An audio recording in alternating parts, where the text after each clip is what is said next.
productization efforts really off to a good start and maximize your chances of success. And I'm going to walk through this in the following This sections. meeting is being recorded. We are going to start by defining productization and the key benefits, some challenges you'll want to avoid, and then an overview of 3 areas to start your efforts in 2025 off right.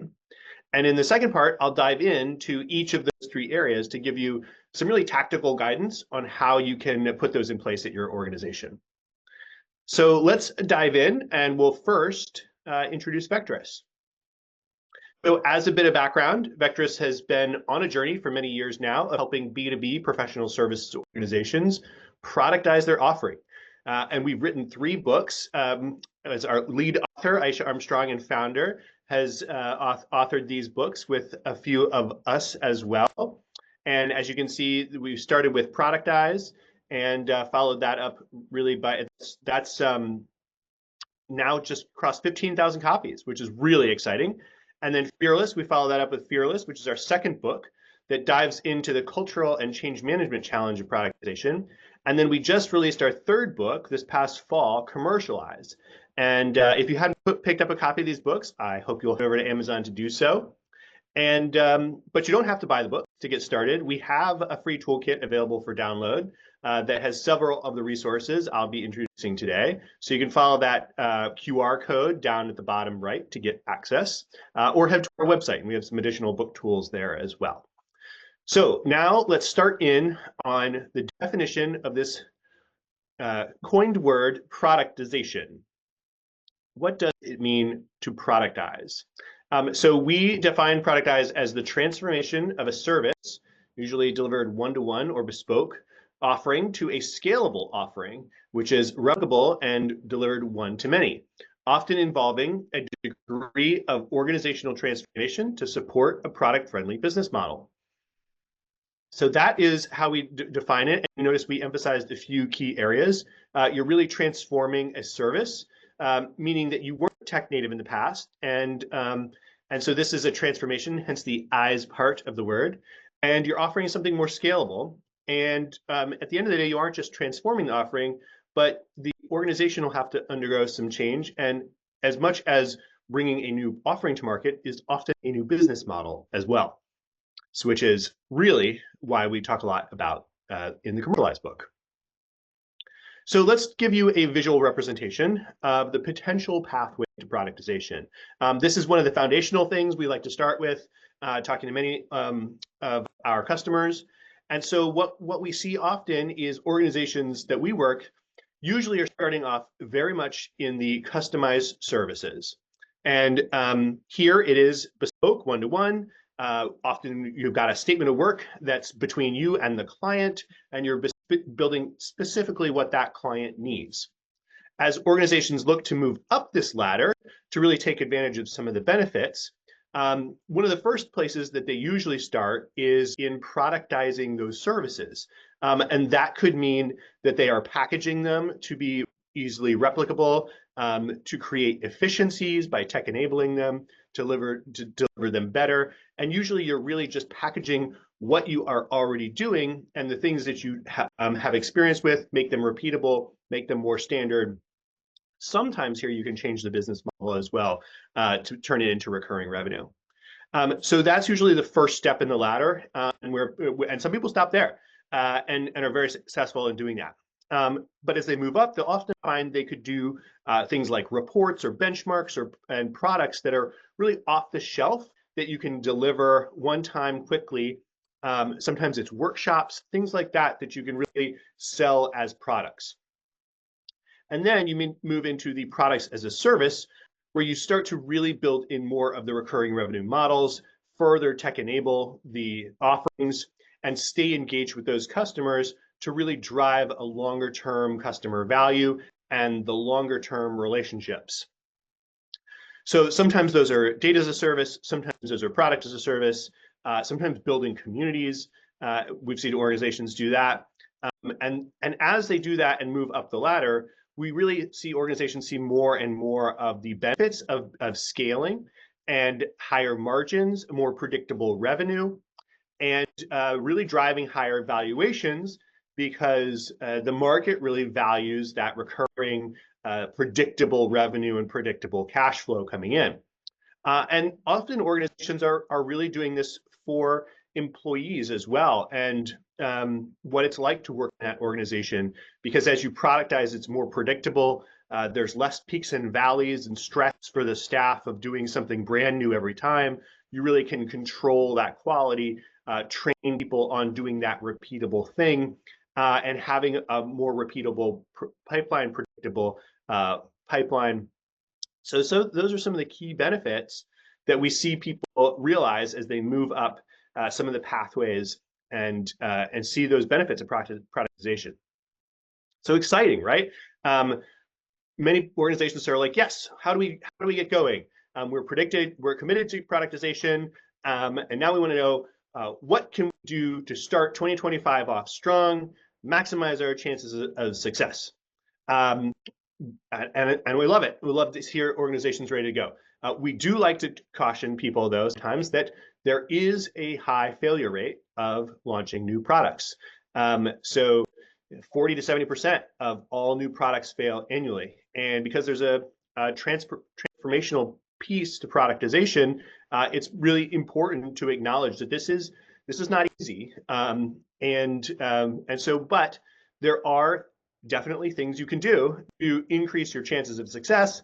And that's what we're here to do, is really take you out of this statistic of 40 to 70% failing and put you into a place of much more likelihood to success, and guaranteed, not guaranteed, but pretty close to guaranteed success by doing some basic core things that really will set you off on the right path. So the first step is to really understand what are the common challenges that most often organizations get tripped up with or cause them to stall. We often talk about 7 productization mistakes. Here I've boiled them down to really 3 things that we've been seeing over and over again, of where B2B organizations get stuck, and some of the people who come to us after they've struggled have talked about where they've been stuck. So the first is many organizations don't know how to get started. We hear people say that we've got so many ideas. We need a good way to filter the good from the bad. We need a good way to be able to move past our perfectionist tendencies and get going. How do we get going? The next thing that we hear, and this is probably the most, is organizations are ambitious. They are action-oriented people. They are ready to go, so they then rush to a solution. But too often, jumping right to the solution, building a new technology, bringing in a new tech to enable the service, just starting to sell or putting together sales materials. We'll hear like, yeah, we're going to aim to launch, this next quarter, this quarter, but I'm not really sure of the process to get us there and how to make that successful. So we'll talk through how to slow down a little bit to speed up and increase chances of success. And then the final thing that really is highlighted a lot in the latest book is organizations will often overlook the go-to-market activities that are important to put in place that work for products, which are often very different from working with services. So we'll hear people say like, know our customers and we've built this perfect product, but no one's buying it. Why isn't anybody buying it? And so there's a couple of things in there. The first part actually ties into rushing into that solution and believing you already know the answer. But the second part is really when people stall out, it's often because they haven't thought about how to actually do the commercialization piece for products and productized services from an early stage. So what I want to do now is show you a few key ways that when you're starting off on your productization journey that we recommend will really set you up for success. So to overcome those challenges, it's important to start and focus on starting intentionally. And there's 3 ways to do that. Each addresses all 7 of the key mistakes in those three categories that I talked about here in just the previous slide. But the first thing to do, really to help organizations identify what the right place to start with, is to conduct an innovation audit. And so this really allows you to prioritize the customer problems to solve. And this is really important that you're not jumping to the solution that you want to deliver, but you're really starting with a focus on the customer problems to solve, and you're focusing on also the business goals that you have and tying that in to pick the right first thing to research for where should you start your productization journey. And I'll dive into how to do that in just a minute. The second is to conduct voice of customer testing. So often I see people skipping this, and then this is probably one of the biggest differences between organizations that are successful and organizations that end up floundering for a long time before they hit on something that works, is the ones who are able to really right up front go talk to their customers. And it doesn't have to take a long time, but this is where we see the most aha moments. And I'll talk about how to do that and in the next few slides. And then the final thing is establish ownership and governance. And this is really the piece that helps you actually take action, right? So you want to identify that clear vision and the business outcomes you're looking for productization. Each organization is slightly different, has different goals, different core reasons for productization. It's important to write that down and be able to communicate it repeatedly, to assign a champion who's going to own that effort and be the person who's going to carry it forward. And then finally, to just establish your meeting cadence and scorecard. It doesn't have to be perfect, but getting that regular drumbeat of cadence will get you started on your journey and be the forum to help you learn as you go. And so I'll talk a little bit more about that. So first of all, what is this innovation audit thing? Really, so frequently we hear from the leaders, like I said, that they have so many ideas. They don't really know how to be confident of which one to start. I've never worked with an organization that had a shortage of ideas. And sometimes what that leads to also is some of the executives say, well, somebody's got to make a decision, so I'm just going to decide something, pick something. I talk to customers all the time and tell the team this is what we're going to build. And that causes some problems too with the team not understanding what that internal thought process is of the executive.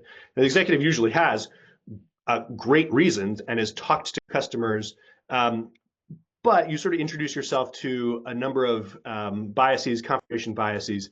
And so being able to put this innovation audit in place, I'll talk about this, how it really creates some rigor around your decision making, get the whole organization confident that this thing that you've selected to productize is the right place to start. So to do that, you really need to understand the intersection of these three key factors when you're putting together a prioritized list of customer problems. And so thinking about it from customer problems is a very important shift, mental shift, cultural shift, is that you're not jumping right to that solution. You really want to understand first, what is it that the customers are facing? And so we encourage you to look at, number one, the market opportunity, bottom left here, and your competitive advantage. Understand really who you're building this for. Number two, your current intellectual property, the capabilities you have to solve the customer problem. And three is the customer problem. Is that customer problem both urgent and expensive? Meaning to prioritize solve now, and are they willing to solve it? So I'll just go into each one just a little bit. So from that first one, for whom should we really solve the problem? This understand the potential within your existing customers and your adjacent market. What I see really successful organizations do is that, because they're B2B services organizations, they already have usually a client list, a really good client list. And so there's a lot of information to be gained from doing an audit of that list, understanding what are the segments, who are the ones who are the really ideal potential customers in there, where are they, what are the attributes of them. So looking at your customer list and really thinking about that, where the best opportunity is, looking at your funnel, your win-loss stats, who are we winning with and where are we struggling? Some organizations say, hey, if we productize, it enables us to reach this market where we're getting a lot of leads but not converting them. Others say, hey, this allows us to really strengthen where we're already strong. So organizations, looking at win-loss and that pipeline, sometimes productization helps you improve conversion. So really understanding what your goal is and the potential by looking at the pipeline. And then do a rough market sizing analysis of the segments that you're considering. It doesn't have to take long. Just this rough market sizing can really help you identify, like, really at a high level, which segments are attractive to go into and have space to grow.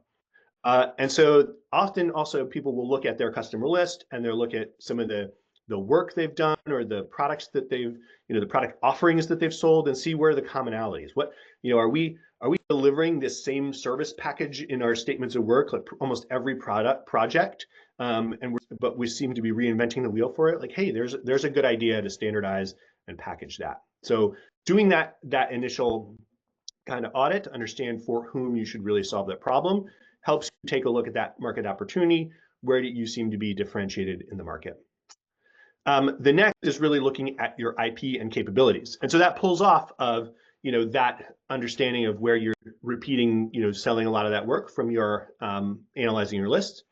But really listing out what is your unique IP, what's the unique data you have, what are the unique sets of expertise and capabilities of your staff that is unique in the marketplace and that customers really value. And so then you can take a look at that delivery process. You oftentimes will have organizations do a customer journey map, but where there's some opportunities in your delivery flow to bring in technology to enhance that workflow. And then finally, you've got a whole bunch of customers. What are your unique insights about them? That is an asset that startups don't have. They have to start from scratch to really understand the market. And then the final piece, and really the most important, is putting together a hypothesis of what is urgent and expensive problem for the customer. What problem will they pay us to solve? And so this, I often will have people do a quick customer journey map and really understand, when the customer is trying to achieve their ultimate goal, where on this flow of their journey do they get most frustrated? There's the biggest pain, there's the biggest opportunity to really come in and solve problems for them. And sometimes you have, if you've been capturing, insights from your customers, you'll have a list of complaints, and you hear what are the most common customer complaints and frustrations they talk about. So really understanding from an audit perspective, these three elements is important, and this can actually be done pretty quick with data that you already have, and sometimes good collaborative workshops to really put together a list of customer problems, and then as quickly as you can, you want to filter that list up to where to start. So you have your list of customer problems, and then usually there's a rough value complexity matrix that you can look at all those problems based on these three factors. And what you want to do is you want to prioritize the one customer problem that's the most urgent, expensive, you think has the best opportunity, and where your organization is the best suited to solve. And the goal is really to then be able to say, this is the one problem we think is most promising that we should research and do some quick validation. Because at this point, it's still your hypothesis. You've got your list, but you think this is the one. And usually, if you're focused on number one, number two, number three, if you pick one of those and it should have been, you picked one, but two should have been one, you're still really close and in the right ballpark and have a pretty good chance of success. But doing this audit brings in some rigor and gives your team the confidence that you've done. It's not a whim, it's not a seat of the pants, but you actually have a bit of a business case behind it, and gives the whole team confidence that they're working on the thing that is most promising. Now, once you've identified that thing, many people get very excited. They say, okay, we as a team internally, we think we know, let's go build it. But here I will say, take a minute and conduct voice of customer testing. This is really going to be such a crucial step to being able to set you up for success and avoid wasting kind of cycles of building something that's not quite right. And this is based on a lot of experience that we have at Vecteris, but a lot of experience often in the industry. So Marty Hagan of Silicon Valley Product Group really talks about two inconvenient truths around developing products. And so, what we recommend is that the voice of customer testing really is the fastest way to validate product potential. Talking, manage these into inconvenient truths, and make sure that once you do get to building, you're building the right thing, that the first version that you put out is something that you can be confident in. So those two inconvenient truths are that at least half our ideas are just not going to work. For whatever reason,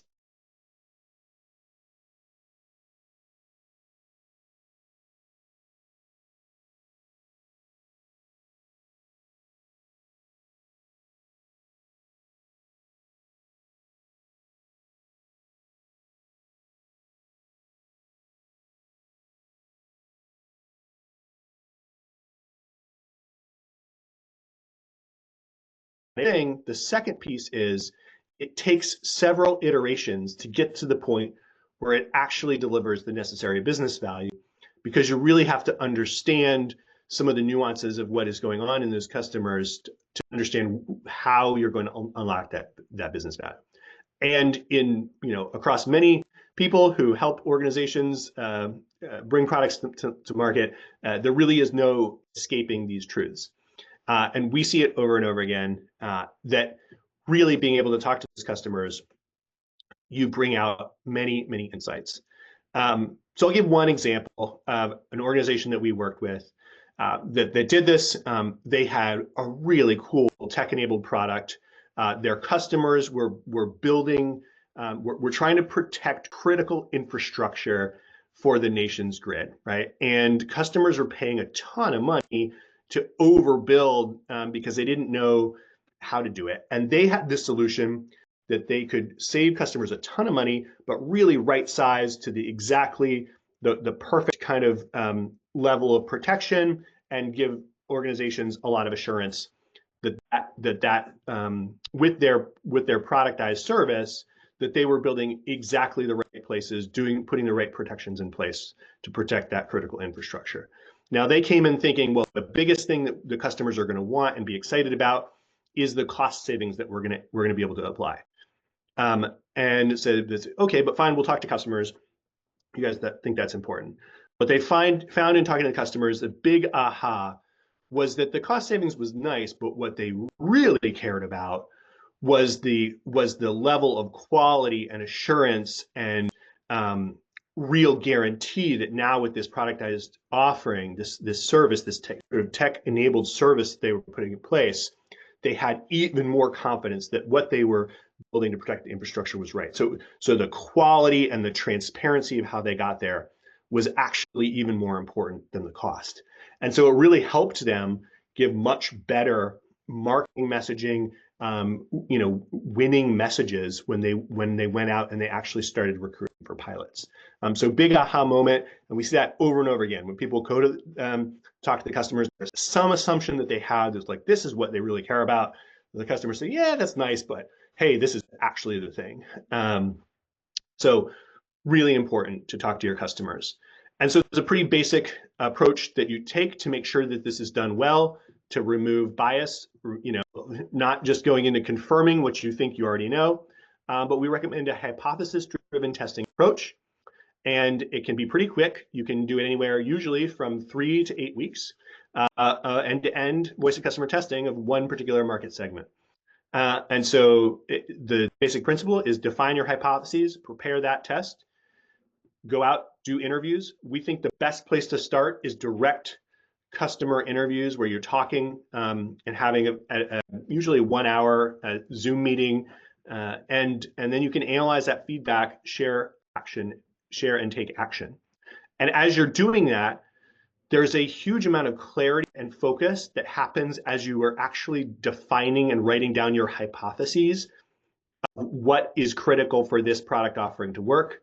And then once you go into testing it, the big aha moments really happen when you're talking to the customers, and then you're going back and you're looking across all conversations to see what are the real trends, and you can turn some of the qualitative data into some quantitative stats as well.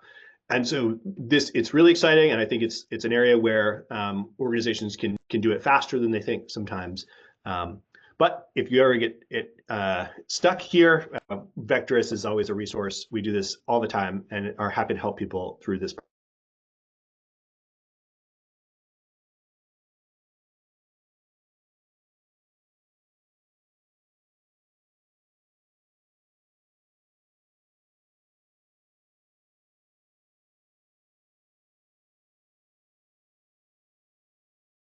But again, do the hypothesis-driven approach as you're piloting with a few customers. But how do you make sure that you actually get going? And that's really establish ownership and governance. So there's three key things here. There's you really want to make sure you schedule your first meeting to set productization in motion. Just get your cadence in place. Identify your clear vision and the business outcomes that you'd like to achieve, and assign a champion to do that. So the one thing that I will say is that we've done some benchmarking around organizations that are able to successfully achieve their productization goals, and the ones that are able to be successful really usually are assigning a product manager. They're 2 times more likely to exceed their productization goals if they have a product manager in place who is championing that efforts forward. So to get going, just what we say is just get going. Schedule that meeting. Put a basic scorecard. As you meet, you will learn and you will progress and follow that pathway and find success. So really excited to hear from those of you who are starting your productization journey. Really want you to feel like we are a resource for you as you go through that journey. And as a reminder, the 3 basic things to do to get started are conduct your audit, conduct voice of customer testing, establish your ownership and governance. And if you'd like to learn more, specifically, we have a link to the VOC toolkit here. And you can also reach out to us and download some other toolkits online. So I want to wrap up just to see if there's any quick questions before we close out. So one question is, when we say VOC testing, is that the same as discovery? Yes. So discovery is a broad category that includes anything that you do to test with customers, whether it's voice of the customer testing, surveys, in-app tests. So it's about learning to make that journey, and just asking about are these jobs to be done interviews? Yes, these can be jobs to be done interviews. We find the best place to start when you're getting going on this journey is do at least 5 qualitative interviews, direct one-on-one interviews. It gives you the flexibility of where to start. There's other discovery activities, but that is important. So we have another question that came in. Should we propose 1, solutions for existing problems in a particular field, or 2, ask voice of the customer as a starting point, as we are the experts on a particular topic, then go from there to get the full picture?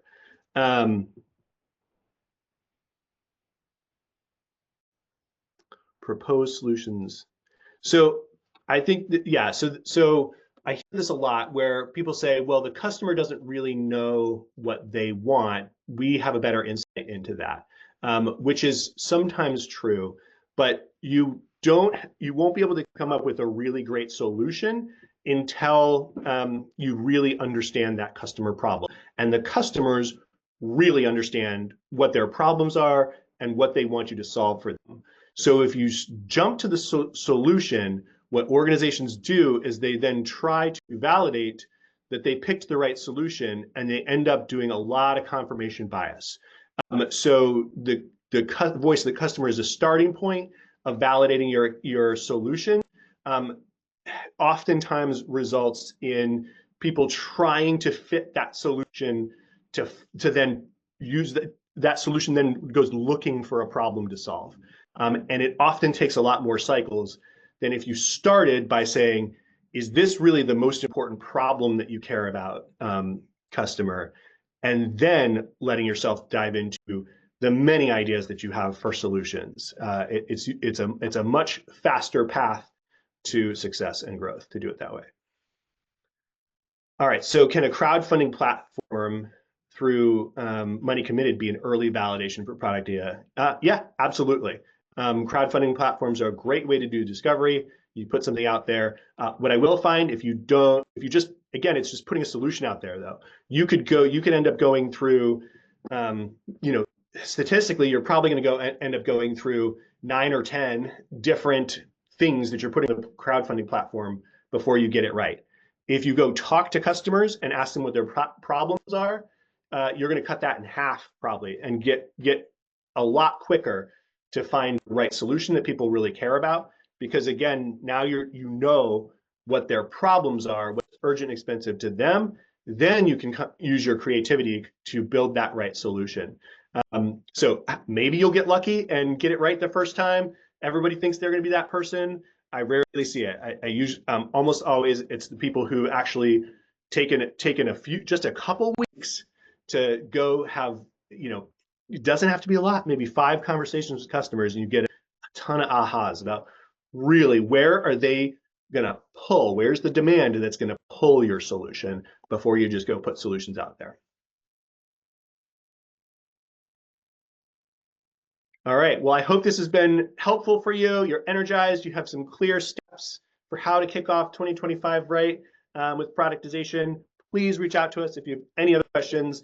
I'm super excited to hear from you. So thank you very much, everyone.